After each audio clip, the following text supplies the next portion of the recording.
የጌታ ሰላም በሕይወታችሁ ላይ ይብዛ።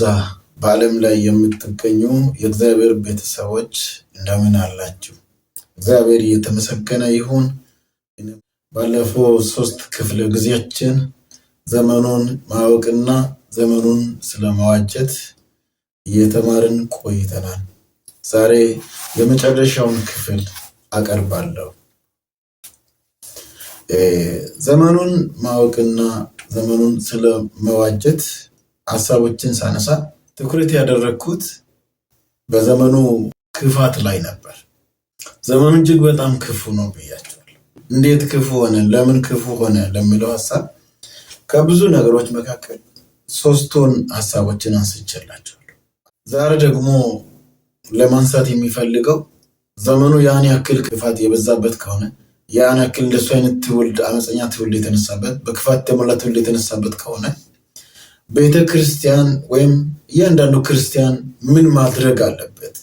ምንድነው ከእውነተኛው ክርስቲያን የሚጠበቀው? የመፍትሄ ሐሳቦችን ላስቀምጥና ለማጠቃለል ሞክራለሁ። 4ኛ ክፍል አድርጌ የማቀርበው ዛሬ የመፍትሄ ሐሳብ ነው። ያም ቤተክርስቲያን ምን ታድርግ ወይም እያንዳንዱ እውነተኛ ክርስቲያን ምን ያድርግ የሚለውን ሐሳብ አቀርባለሁ። ዘመኑን ማወቅና መዋጀት በሚለው ርዕስ እስካሁን ስንማር ይህ ዘመን የራሱን ማንነት የማይቀበል ትውልድ የተነሳበት፣ የስህተት ትምህርቶች በሕጋዊነት መልክ ወደ አማኞች ቤት የገባበት፣ ከእግዚአብሔር ይልቅ ተድላን የሚወድ ትውልድ የተነሳበት ዘመን መሆኑን በሰፊው አንስቻለሁ። ቀጥሎ ቤተክርስቲያን ምን ታድርግ የሚለውን የመፍትሄ ሐሳብ አስቀምጣለሁ። ትምህርቱን ከላይ ባነበብኩት የመጽሐፍ ቅዱስ ክፍል መነሻ በማድረግ እና ሌሎችንም እየጠቀስኩ ለሰሚ ለማቅረብ ሞክራለሁ።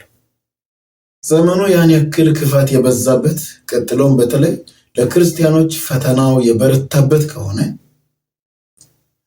ቤተክርስቲያን ዝም ብላ እጅ አጣጥፋ መቀመጥ ሳይሆን በብዙ ጥረትና ትኩረት በእጇ ያሉትን ነፍሳት በምን መንገድ ማዳን እንዳለባት መፍትሄን መፈለግና መስራት ይጠበቅባታል። ሰይጣን እንደዚህ ተከታዮችን አሰማርተው ከቤተ ክርስቲያን አገልጋዮችን እንዲሁም ብዙ ትውልድን የሚዘርፍ ከሆነ ከወትሮው በላይ ቤተ ክርስቲያን ልትተጋና የበለጠ አቋም ልትይዝ ይገባታል። ከእንቅልፏ ከመንፈሳዊ ድንዛዟ መነሳት ይኖርባታል። በቃሉ ላይ ትኩረት ማድረግ ይጠበቅባታል።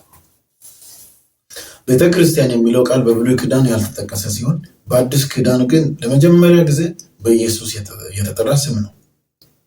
ትርጉሙም የጌታ የሆነ የተጠራ ጉባኤ ወይም ማህበር ወይም የተለየ ስብስብ የሚሉት ትርጉሞች አሉት። ቤተክርስቲያን ሰዎች በገዛ ፈቃዳቸው በመሰብሰብ እና በመደራጀት ያቋቋማት የራሳቸው ማህበር ወይም የግለሰብ ድርጅት አይደለችም። የክርስቶስ አካሉና ሙላቱ ናት እንጂ ቤተክርስቲያን። ኤፌሶን 1:23 ቤተክርስቲያን የክርስቶስ እንደራሴ ወይም አምባሳደር ወይም የክርስቶስ ወኪል ስለሆነች የሚሆነውን ነገር ሁሉ ዝም ብላ የሚታይ ብቻ ሳትሆን መላ ወይም መፍትሄ እንድታመጣ ኃላፊነት ተሰጥቷታል።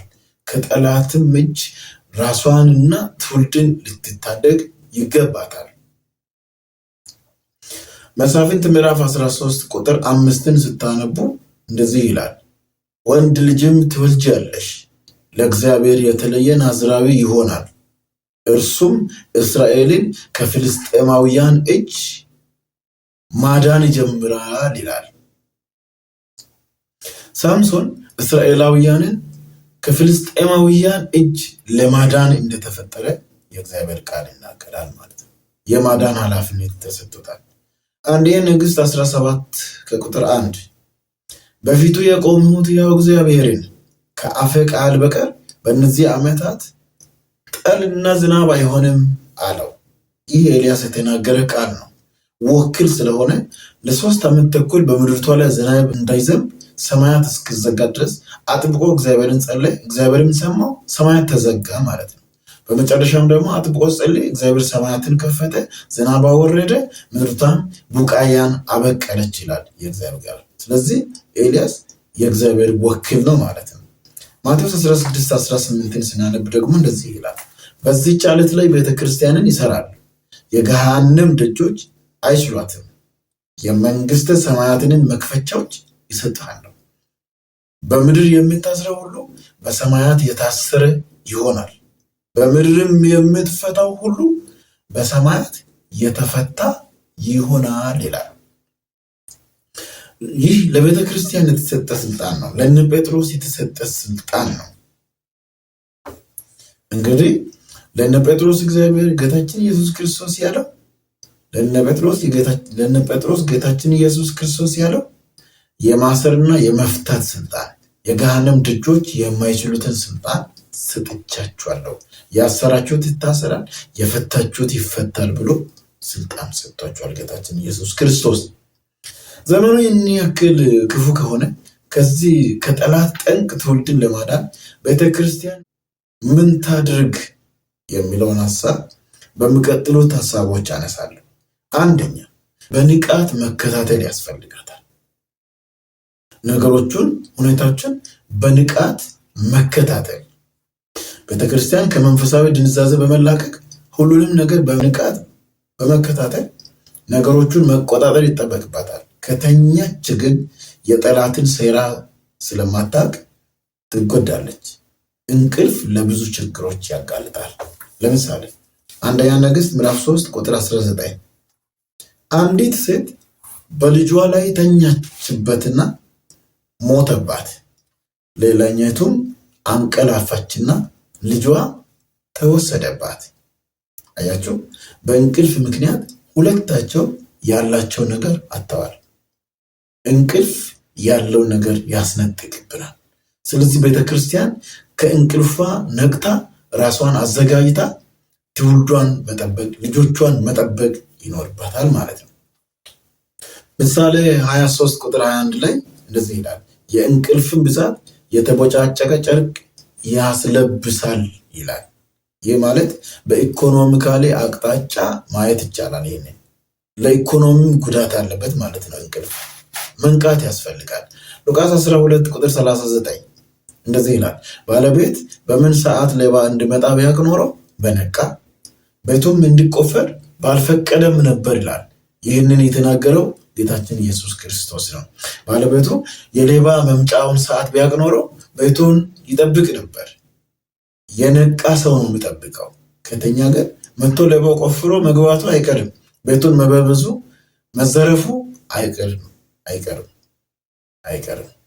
ስለዚህ ሰው ነቅቶ መጠበቅ ያስፈልጋል ማለት። ማቴዎስ 13:25 እንደዚህ ይላል። ማቴዎስ 13:25 ሰዎቹ ሲተኙ ጠላቱ መጣና በስንዴው መካከል እንክርዳድ ዘርቶ ሄደ ይላል።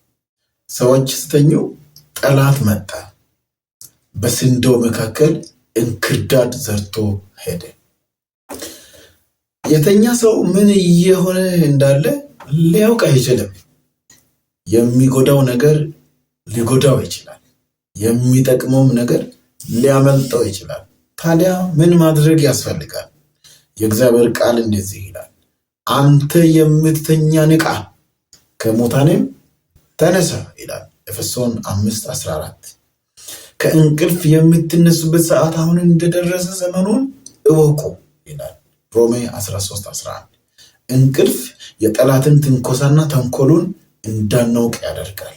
ስለዚህ ቤተክርስቲያን ከመንፈሳዊ ድንዛዜ ተላቃ የጠላትን ስራ ልታፈርስ ይገባታል ማለት ነው። ቤተክርስቲያን ምን ታድርግ? ሁለተኛ፣ ነገሮቹን በጥበብ ወይም በብስለት መመርመር ያስፈልጋታል። ጥበብ ማለት ማንኛውንም ነገር የመመርመር ችሎታ ነው፣ ዘዴ ነው፣ ማስተዋል ነው። አንዳንድ ሰዎች ያወቅኩትን ያህል አውቃለሁ ከዚህ በላይ ምን ያድርልኛል በማለት በእውቀት ለመብሰል ብዙም ትኩረት አይሰጡም። ለእውቀት ቸልተኛ የሆነው ቀርቶ የተመረጡትንም ሊያስቱ የሚችሉ ሁኔታዎች እንደሚኖሩ ቃለ እግዚአብሔር ይናገራል። ማቴዎስ 24:24 ላይ የተመረጡትን እንኳን ሊያስቱ የሚችሉ የስህተት ትምህርት አስተማሪዎች ይመጣሉ ይላል። ቤተክርስቲያን ሁሉም ነገር በጥበብ ነቃ ብላ ልትመረምር ይገባታል። ነገሮች ሁሉ የሚመዘኑት በእግዚአብሔር ቃል እውቀት ነው። ቃሉ ምን ላል የምትል ቤተክርስቲያን ናት የዘመኑ ክፋትና የጠላት አሰራርን አሸንፋ ለሙሽራው የምትበቃው። ኤፌሶን 5:15 ምን ይላል? እንደ ጥበበኞች እንጂ ጥበብ እንደሌላቸው ሳይሆን እንዴት እንድትመላለሱ በጥንቃቄ ተጠበቁ ይላል። ቆላስይስ 4:6 ላይ እንደዚህ ተብሎ ተጽፏል። ለእያንዳንዱ እንዴት እንድትመልሱ እንደሚገባችሁ ታውቁ ዘንድ ንግግራችሁ ሁሉ ጊዜ በጨው እንደተቀመመ በጸጋ ይሁን ይላል። አንደኛ ዮሐንስ ምዕራፍ 4:1 መንፈስን ሁሉ አትመኑ፣ መናፍስት ሁሉ ከእግዚአብሔር ሆነው እንደሆነ መርምሩ ይላል። ቤተክርስቲያን ሁሉን ነገር በጥበብ መመርመር ያስፈልጋታል። በእግዚአብሔር ቃል እውቀት የእግዚአብሔርን ፈቃድ በማወቅ መጠበቅ፣ ራሷን መጠበቅ፣ ትውልዷን መጠበቅ ይጠበቅበታል። በጥበብ ወይም በብስለት ምርምር ውስጥ ለሁሉ ነገር መልስ መስጠት ብቻ ሳይሆን ዝምታ እንደምኖርም መዘንጋት አይገባም። አንዳንዴ በዝምታና በመደበቅ ሊታለፍ የሚገባ ነገርና ጊዜም እንደምኖር ማስተዋል ያስፈልጋል። ለምሳሌ አንደኛ ነገሥት ምዕራፍ 17 እና ምዕራፍ 18 ስታነቡ በምድር ላይ ዝናብ እንዳይዘንብ በተደረገ ጊዜ እግዚአብሔር ኤልያስን ተደበቅ ብሎታል። ዝናብን ሊያወርድ ሲል ደግሞ ሄደ ለአካ ተገለጥ ብሎታል። አንዳንድ ጊዜ በመደበቅ ማሳለፍ ያስፈልጋል። ምሳሌ 11:12 ላይ እንደዚህ ይላል፣ አስተዋይ ግን ዝም ይላል ይላል። ማርቆስ ወንጌል 15:2-5 እንደዚህ ይላል፣ ጲላጦስም አንተ የአይሁድ ንጉሥ ነህን ብሎ ጠየቀው፣ ኢየሱስን ማለት ነው። እርሱም አንተ አልህ። እንደገና የካህናት አለቆችም ብዙ ያሳጡት ነበር ይላል። እርሱ ግን ምንም አልመለሰም። ጲላጦስም አንዳች አትመልስምን? እነሆ በስንት ነገር ያሳጡሃል ብሎ ጠየቀው። ኢየሱስም ጲላጦስ እስክደነቅ ድረስ ምንም አልመለሰም። አያችሁ፣ አንዳንድ ጊዜ በጥበብ ምርምር ውስጥ ለአንዳንድ ነገሮች መልስ መስጠት አለ፣ ለአንዳንድ ነገሮች ደግሞ ዝም ማለትም አለ። አስተዋይ ዝም ይላል። አንዳንድ መልስ ይሰጣል፣ አንዳንድ ጊዜ ይደበቃል። ስለዚህ አንዳንድ ጊዜ ዝም ይባላል ማለት ነው። ለሚጠይቅ ሁሉ መልስ አይሰጥም። ለሁሉም ነገር መለፍለፍ ትክክል አይደለም። ለአንዳንዱ ዝምታ መልስ ሊሆን ይችላልና ዝም ማለት ጥሩ ነው። ጌታችን ኢየሱስ ክርስቶስ ለተጠየቀው ጥያቄ ሁሉ ምላሽ አልሰጠም። አንዳንድ ጊዜ መልሶ ጠይቋል፣ ሌላ ጊዜ ደግሞ ዝምታን መርጧል። ሌላ ጊዜ ደግሞ እናንተ ራሳችሁ ታውቃላችሁ ይላቸው ነበር። ይገርማል። ለጥያቄዎች መናገር አሊያም ዝምታም መልስ ሊሆን ይችላል ማለት ነው። ቤተክርስቲያን በጥበብ ምርምር ውስጥ አንዳንድ ዝም ልትል፣ አንዳንድ አስፈላጊ ምላሽ ልትሰጥ ይገባታል።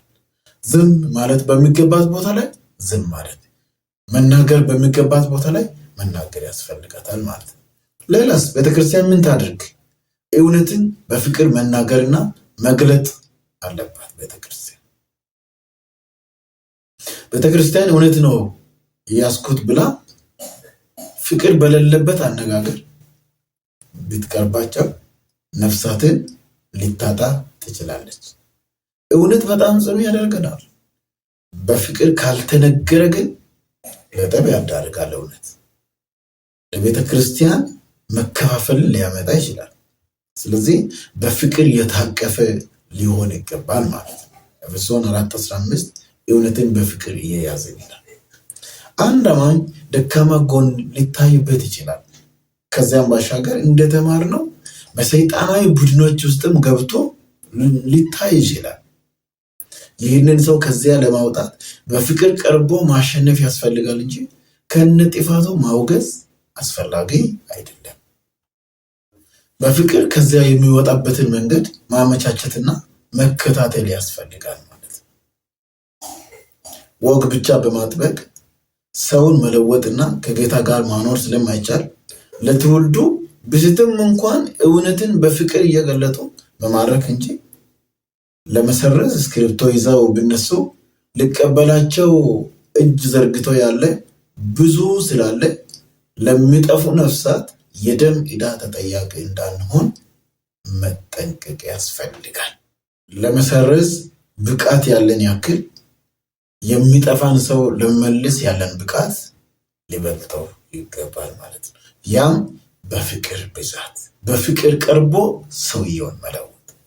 ጌታችን ኢየሱስ ሳምራዊቷን ሴት ያገለገለበት መንገድ ለዚህ ሐሳብ ጥሩ ምሳሌ ሊሆንልን ይችላል። ዮሐንስ ወንጌል ምዕራፍ 4 ማንበብ ትችላላችሁ። ቤተ ክርስቲያን ሁሉም ምዕመን በማህበረ ምዕመናን ወይም አጥቢያ ውስጥ አገልግሎት ያላቸው እንዲሆኑ ማድረግ ይጠበቅባታል። ያ ካልሆነ ግን ስማቸውን እንኳን የማታውቃቸው ሌላው ዓለም ወስዶ አሰልጥኖ አብቅቶ መልሶ ለነፍሳት ጥመዳ ይልክባታል። ሰውን ማስተማር ብቻ ሳይሆን ለአገልግሎት ማብቃት፣ ለአገልግሎት ማሰማራት ያስፈልጋል። ደቀ መዝሙር እውነተኛ ደቀ መዝሙር ማድረግ ያስፈልጋል ማለት ነው።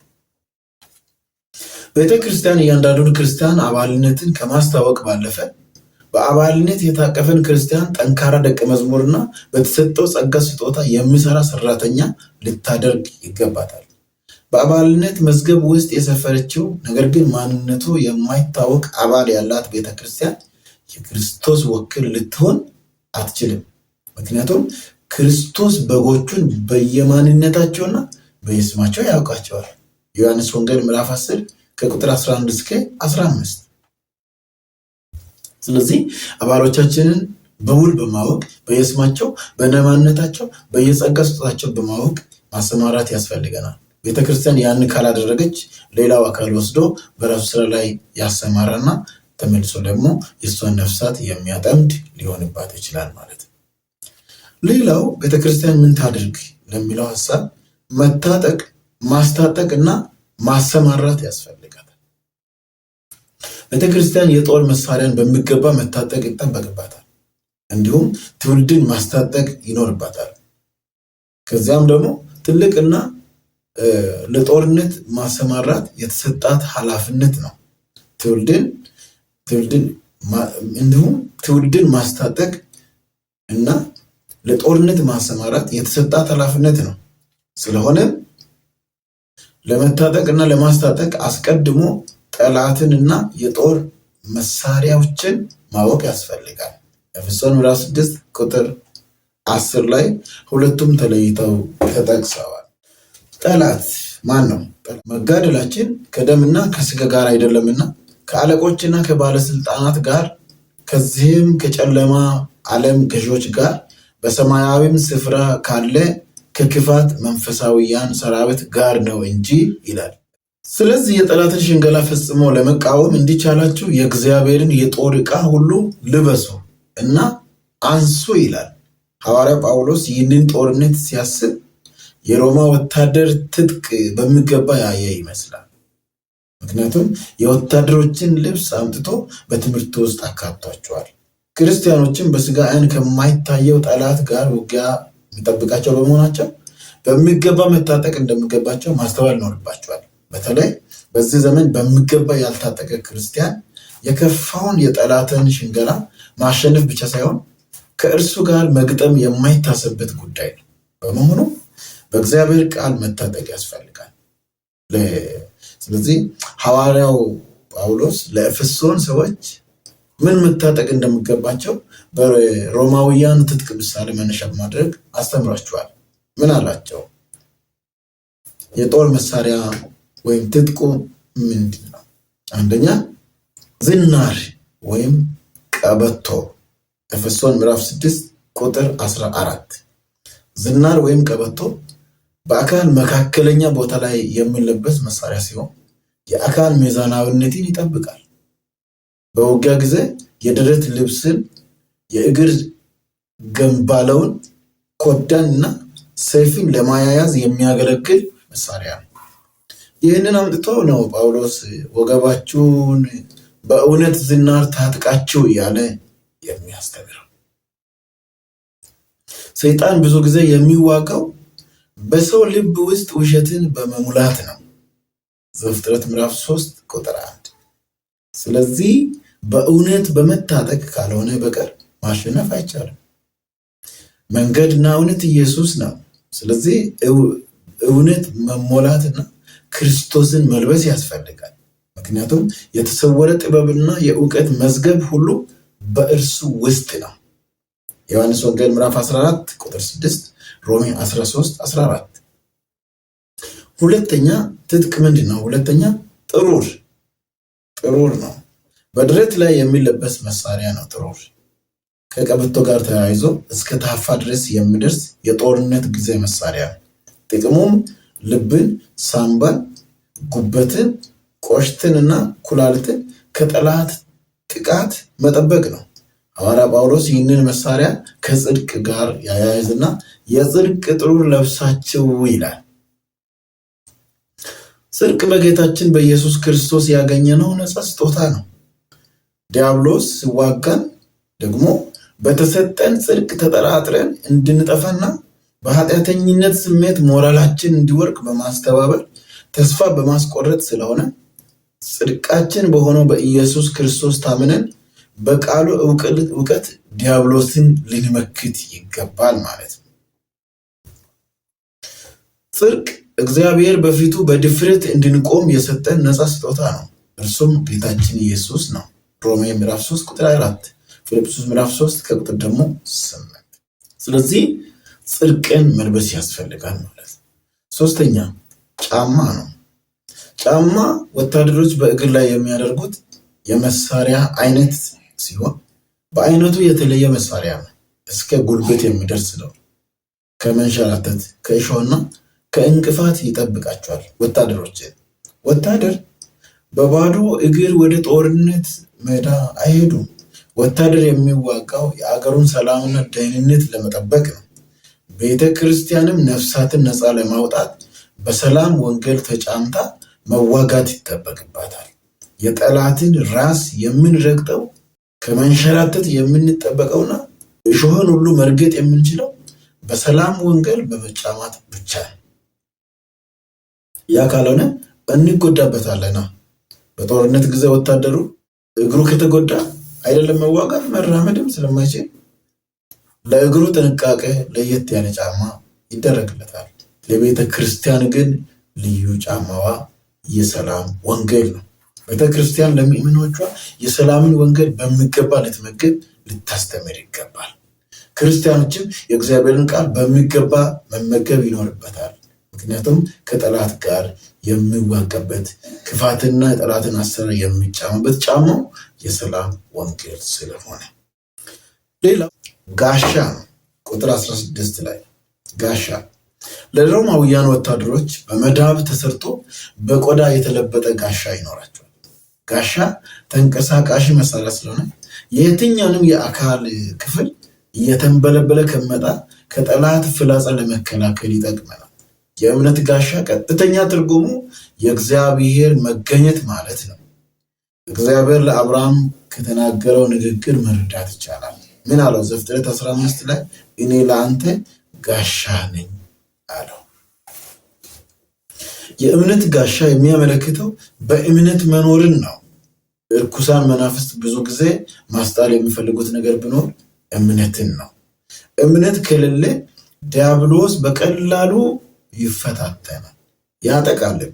ስለዚህ በዚህ ክፉ ዘመን ቤተክርስቲያን እምነቷን አጥብቃ በመጠበቅ እና በማስጠበቅ የሚንበለበለውን የጠላትን ፍላጻ ማሸነፍ ይጠበቅባታል ማለት ነው። አምስተኛ መሳሪያ የራስ ቁር ነው። የራስ ቁር ከመዳብ ተሰርቶ በቆዳ የሚለበት በራስ ላይ የሚደረግ መሳሪያ ሲሆን አንጎልን ከጉዳት ለመጠበቅ እና ለጭንቅላት ደህንነት የሚጠቀም መሳሪያ ነው። መንፈሳዊ ትርጉሙ ደህንነታችንን ያመለክታል ማለት ነው። ሰይጣን በደህንነታችን ላይ ጥርጣሬ በመፍጠር ሊጥለን ይፈልጋል። የሰው ጭንቅላት ሁል ጊዜ ለአደጋ ቅርብ ስለሆነ ወታደሮች ብቻ ሳይሆን አናጢዎችም የብስክሌት አሽከርካሪዎችም የራስ ቁር ያደርጋሉ። አእምሮን የተጎዳ ሰው በትክክል ማውራትም ማሰብም አይችልም። በመሆኑ በደህንነቱ ላይ የሚጠራጠር ሰው ስለ ደህንነቱ በትክክል ሊያብራራ ስለማይችል ሰይጣን በቀላሉ ያጠቃዋል። ስለሆነም ቤተክርስቲያን ስለ ደህንነቱ እርግጠኛ የሆነ ትውልድን ልታስታጥቅና ለጠላት እጅ የማይሰጥና ስራውን የሚያፈርስ ትውልድ ሊኖራት ይገባታል ማለት ነው። እግዚአብሔር ይርዳል። ሌላኛው ስድስተኛ መሳሪያ ሰይፍ ነው። ሰይፍ ነው። ሰይፍ በእጅ የሚያዝ መሳሪያ ሲሆን ለጨበጣ ውጊያ በጣም ይጠቅማል። የሮማውያን ወታደሮች የሚይዙት ሰይፍ በጣም ጠንካራና ስለታም ነው። ሰይፍ መንፈሳዊ ትርጉሙ የእግዚአብሔር ቃል ነው።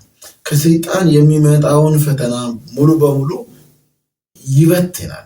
ጌታችን ኢየሱስ ክርስቶስ ከሰይጣን የመጣበትን ፈተና ሙሉ በሙሉ ያሸነፈው በእግዚአብሔር ቃል ነው። ማቴዎስ ወንጌል ምዕራፍ 4 ከቁጥር 2 እስከ 11። ይህ የእግዚአብሔር ቃል ይሰራል። ይህ የእግዚአብሔር ቃል ይወጋል። ይህ የእግዚአብሔር ቃል ይመረምራል። ይህ የእግዚአብሔር ቃል የሚሻውን ያደርጋል። ዕብራውያን ምዕራፍ 4 ቁጥር 12 እናም ኢሳይያስ ምዕራፍ 55 ቁጥር 11። ክርስቲያኖች ይህንን ሰይፍ መያዝ አለባቸው። ካልሆነም ጠላት በቀላሉ ያሸንፋቸውና ለራሱ እና ለሰራዊቱ ወደ ተዘጋጀው እሳት ያዘጋጃቸዋል። ብዙ ሰው ጌታን ከተቀበለ ረጅም ዓመታትን አስቆጥሮ ነገር ግን የእግዚአብሔር ቃል በልቡ ውስጥ ምንም የለውም። ስለሆነም በጠላት የተጠቃ ይኖራል። የዘመኑ ትውልድም በእግዚአብሔር ደስታ ሐሳቡ የተወሰደ ስለሆነ ለቃሉ ብዙም ስፍራ ስለማይሰጥ በዚህ ክፉ ዘመን በጠላት እየተጠቃ ነው። ቤተክርስቲያን በእግዚአብሔር ቃል የተገነባት ትውልድ ልታስታጥቅ ይገባል። የአባላት ቁጥር የመብዛት ላይ ብቻ ሳይሆን እውነተኛ ደቀ መዝሙር በማፍራት ላይም ትኩረት ማድረግና መጣር ይገባታል ማለት ነው። ቤተክርስቲያን በሰንበት ትምህርት ቤት እና በየትኛውም በአገልግሎት ዘርፍ ላይ ብቁ የሆነን አገልጋዮችን ልታሰማራና ልታሰለጥን ይገባታል። ያልተማረ ሰው የሚያስተምረው ምዕመን ያልተማረ ስለሆነ ጠላት እንደፈለገ ይጫወትበታል፣ ወደሚፈልገው አቅጣጫ ይመራዋል ማለት ነው። ቤተክርስቲያን በቃሉ ዕውቀት የተሞላና ተጽዕኖ መፍጠር የሚችል ደቀ መዛሙርት ማፍራት አለባት። በአባላት ቁጥር ማደግ ክፉ ነገር አይደለም። ደቀ መዝሙር ካልሆነ ሁሉም ባንዴ ወደ ሰይጣን ማህበር ይፈልሳል። የትኛው ምዕመን በእግዚአብሔር ቃል ዕውቀት መሞላት ይጠበቅበታል። የጠላትን ስራ ለማፍረስ የሚችለው በቃሉ ጉልበት ነው። ስለዚህ ቃሉን መሞላት ያስፈልጋል። የእግዚአብሔር ቃል በእኛ ዘንድ መኖር ያስፈልጋል። ሐዋርያ ጳውሎስ ቃሉን እንዲሞሉ አስተምሯል። እንግዲህ እርስ በርስ በጥበብ ለመማርና ለመገሰጽ እንዲሁም በመንፈሳዊ ቅን ለእግዚአብሔር ለመቀኘት ራስን በእግዚአብሔር ቃል መሞላት እንደሚያስፈልግ ነግሮናል። ጌታችን ኢየሱስ ክርስቶስ ምን አለ? ቃሎቼ በእናንተ ቢኖሩ አለ። ስለዚህ የእግዚአብሔር ቃል በልባችን ውስጥ ሊኖር ይገባል ማለት ነው። ሰባተኛ መሳሪያ ጸሎት ነው። ጸሎት ማለት ከእግዚአብሔር ጋር የመግባቢያ መሳሪያ ነው። ጸሎት የእግዚአብሔርን መረጃ ከጌታ የምንቀበልበት መንገድ ነው። ጸሎት ስውር የጠላትን አሰራር የምናፈርስበት መንገድ ነው። ጸሎት ከጌታ ዘንድ ኃይልን የምንለብስበት መንገድ ነው። ጸሎት ለሁሉም ነገር ምሪት የምናገኝበት መሳሪያ ነው። ጸሎት ካልተጸለየ ስኬታማና የድል ክርስቲያናዊ ኑሮ መኖር አይቻልም። ስለዚህ ነው ሐዋርያ ጳውሎስ ሌሎቹ መሳሪያዎች ከደረደረ በኋላ በጸሎትና በልመናም ሁሉ ዘወትር በመንፈስ ጸልዩ እያለ ለጸሎት የሚያነሳሳው። አያይዞም ለቅዱሳን ሁሉ እና ወንጌልን ለሚሰብኩ የምልጃ ጸሎት እንዲደረግላቸው ይመክራል። ቤተክርስቲያን በጸሎት ጉልበት በመበርታት ወደፊት ልትሄድና ለዚህ ጉዳይ የሚተጋ ትውልድ ማስነሳት ይጠበቅባታል። ያ ካልሆነ እንደ አውሮፓ አብያተ ክርስቲያናት የአምልኮ አዳራሾች፣ ለስፖርት ክለቦች እና ለሌላ ለአገልግሎት የሚውል መጋዘን ሊሆን ይችላል ብዬ እሰጋለሁ። ተተኪ ትውልድ ማፍራት ለቤተክርስቲያን ቀጣይነት ብዙ ዋጋ አለው። ይህ ጉዳይ መዘናጋት የለበትም። ስለሆነ ቤተክርስቲያን ትኩረት መስጠት አለባት። ማጠቃለያ፣ ክፋትና ክፉ ሰዎች ጥንትም ነበሩ፣ ዛሬም አሉ፣ ለወደፊትም እየበዙ ይሄዳሉ ይላል የእግዚአብሔር ቃል። ዘፍጥረት ምዕራፍ 6 ታነቡ። እንደገና ሁለተኛ ጢሞቴዎስ ምዕራፍ 3 እና ከቁጥር 13 ታነቡ ክፋት እየበዛ ይቀጥላል ይላል። የእግዚአብሔር ምላሽስ ምንድን ነው ታዲያ ቢባል እንደዚህ ነው። ሁለት የመጽሐፍ ቅዱስ ክፍሎችን በማንበብ አጠቃላል። ሁለተኛ ጴጥሮስ ምዕራፍ 2 ቁጥር 4 እስከ 10 እና የዮሐንስ ራእይ ምዕራፍ 3 ከቁጥር 4 እስከ 6። ይህ ክፍል የክፋት ጅማሬ ሁኔታና የእግዚአብሔር እርምጃ ምን እንደሆነ ያስተምረናል። እንዲህ ይላል፣ ኃጢአትን ላደረጉ መላእክቶች ሳይራራላቸው ወደ ገሃነም ጥሏቸው በጨለማ ጉድጓድ ፍርድ እንዲጠብቁ አሳልፎ ሰጣቸው። ለቀደመውም ዓለም ሳይራራ ከጻድቅ ኖህ በቀር በኃጢአተኞች ዓለም ላይ የጥፋትን ውሃ አወረደ። ኃጢአትን ያደርጉ ዘንድ ያሉት ምሳሌ አድርጎ በኃጢአተኛው ዓለም ውስጥ ራሱን አስጨንቆ የሚኖር ከጻድቅ ሎጥ በቀር ሰዶምን እና ገሞራን አመድ እስኪሆኑ ድረስ አቃጥሎና ገልብጦ ፈረደባቸው። ዛሬ በደለኞችን ይልቁንም በርኩሰት ምኞት፣ የስጋን ምኞት፣ የስጋን ፍትወት እየተከተሉ የሚመላለሱትን ጌትነትንም የሚንቁትን እየቀጣቸው ለፍርድ ቀን እንዴት እንዲጠብቅ ጌታ እግዚአብሔርን የሚያመልኩትን ከፈተና እንዴት እንዲያድን ያውቃል ይላል። ክብር ለእግዚአብሔር ይሁን። ስለዚህ እግዚአብሔር የፈጠረበትን ማንነት ባለመቀበል በእግዚአብሔር በተፈጥሮ እቅዱ ላይ ያመፁ፣ እግዚአብሔር የፈጠራቸውን ማንነት ክደው አምላክ ከሆነው መንፈስ ቅዱስ ጋር ራሳቸውን እያስተካከሉ በአመፃ የስህተት ትምህርት እያሰራጩ ሰው አምላክ ነው፣ ሰው መንፈስ ነው እያሉ የሚመላለሱትን በመከራም በምቾትም ቢሆን የጌታን መምጫ እየተጠባበቁ ከመኖር ይልቅ ለጊዜያዊ ደስታ ራሳቸውን አሳልፈው በመስጠት የእግዚአብሔርን ቤተ መቅደስ ያረከሱትን ነገር ግን ይመለሱልኝ ይሁን እያለ በምህረቱ እየጠበቃቸው ለመመለስ ፈቃደኛ ያልሆኑትን እግዚአብሔር ብቻ ሳይሆን የሚያመልኩት ሰይጣን እንኳ ይቀጣቸዋል ማለት ነው።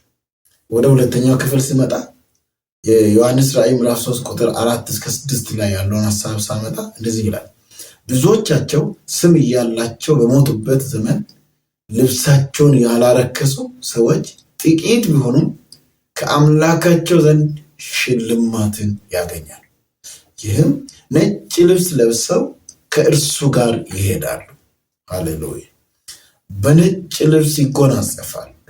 ስማቸው ከሕይወት መዝገብ አይደመሰስባቸውም። በአባቱና በመላእክቱ ፊት ይመሰከርላቸዋል።